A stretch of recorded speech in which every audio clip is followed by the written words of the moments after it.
Hey curious minds, I am back again. आरफ भागना चाहता था, लेकिन उसके पैर उसके अपने नहीं रहे। ट्रेन का दरवाज़ा खुला था और बिना किसी के धक्का दिए वो धीरे धीरे अंदर चला गया। उस पर प्लेटफॉर्म 13 अपना आखिरी राज खोलना शुरू किया। Welcome to Hidden Diaries X. आज हम इस मिस्ट्री का आखिरी चैप्टर देखने वाले हैं। क्या आरफ कभी वापस लौट आ पाएगा, या वो भी उन लोगों की तरह हमेशा के लिए गायब हो जाएगा? चलिए कहानी का आखिरी सफर शुरू करते हैं। जैसे ही आरफ ट्रेन के अंदर घुसा, दरवाज़ा अपने आप बंद हो गया। बाहर का प्लेटफॉर्म नंबर 13 धीरे धीरे धुंध में गायब होने लगा। ट्रेन चल पड़ी, लेकिन खिड़की के बाहर कोई रेलवे ट्रैक ही नहीं था। सिर्फ गहरा अंधेरा, जैसा ट्रेन हवा में सफर कर रही हो। आरव ने इमरजेंसी चेन खींची, लेकिन चेन टूटकर उसके हाथ में आ गई। ट्रेन की स्पीड पर कोई असर नहीं हुआ। उसने दूसरे पैसेंजर्स को हिलाया, कोई रिएक्शन नहीं था। सब बिल्कुल मूर्तियों की तरह बैठे थे। तभी वही मुस्कुराता हुआ आदमी सामने आकर बैठ गया। उसने धीरे से पूछा, तुम जानते हो प्लेटफॉर्म नंबर 13 क्या है? आरफ ने सर हिला दिया। आदमी बोला, यह प्लेटफॉर्म किसी स्टेशन का हिस्सा नहीं। ये उन लोगों के लिए बना है जो सच के इतने करीब पहुंच जाते हैं कि वो वापस नॉर्मल जिंदगी में नहीं जा सकते। आरफ समझ नहीं पाया। तुम्हारा मतलब? आदमी मुस्कुराया। हर इंसान की जिंदगी में कुछ राज होते हैं, और कुछ राज ऐसे होते हैं जिन्हें जानने की कीमत अपनी जिंदगी होती है। उसने ट्रेन की छत की तरफ इशारा किया। आरफ ने ऊपर देखा। ऊपर उसका खून जम गया। पूरे कंपार्टमेंट की छत पर हजारों नाम लिखे हुए थे, हर नाम के सामने एक साल।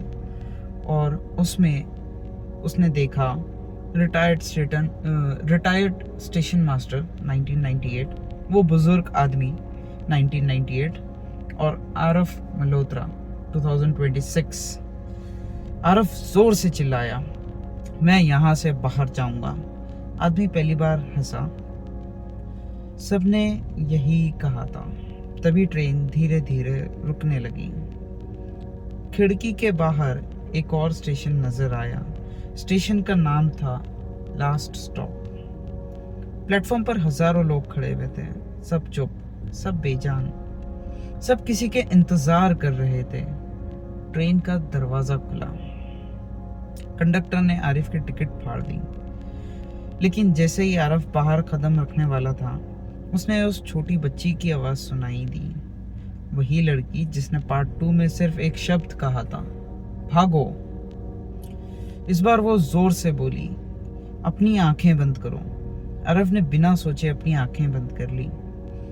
उसी पल उसने अपना कैमरे को पूरी तरह से जमीन पर दे मारा। एक जबरदस्त रोशनी पूरे ट्रेन में फैल गई। हर पैसेंजर चीखने लगा। कंडक्टर पीछे हट गया, और वो मुस्कुराता हुआ आदमी पहली बार डर गया।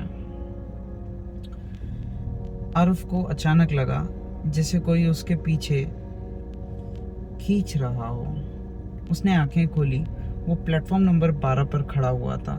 सुबह के 5:40 हो रहे थे। स्टेशन बिल्कुल नॉर्मल था।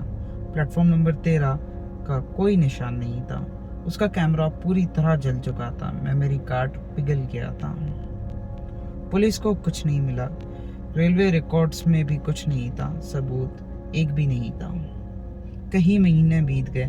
आरफ ने कभी इस इंसिडेंट के बारे में पब्लिक में बात नहीं की।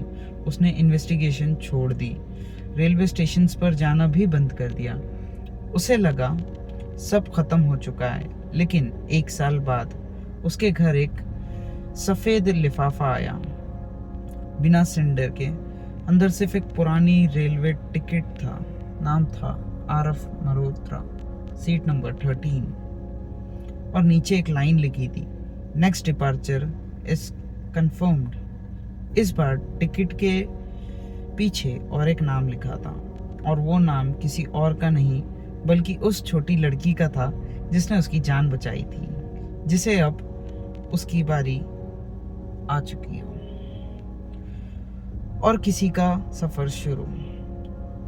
पुलिस रिकॉर्ड्स में आज भी स्टेशन 12 तक ही दर्ज है, लेकिन कुछ रिटायर्ड एम्प्लॉइज आज भी धीरे धीरे से कहते हैं अगर कभी रात के 2:13 पर किसी ट्रेन की घंटी सुनाई दी या कोई स्टेशन सुनाई दे तो उसकी तरफ बिल्कुल मत जाना, क्योंकि हो सकता है प्लेटफॉर्म नंबर 13 तुम्हारा इंतज़ार कर रहा हो। सो ये स्टोरी ख़त्म होती है, फिर मिलेंगे किसी नेक्स्ट स्टोरी के साथ नेक्स्ट पार्ट में। Every day 7 AM 7 PM। Stay tuned. Good bye.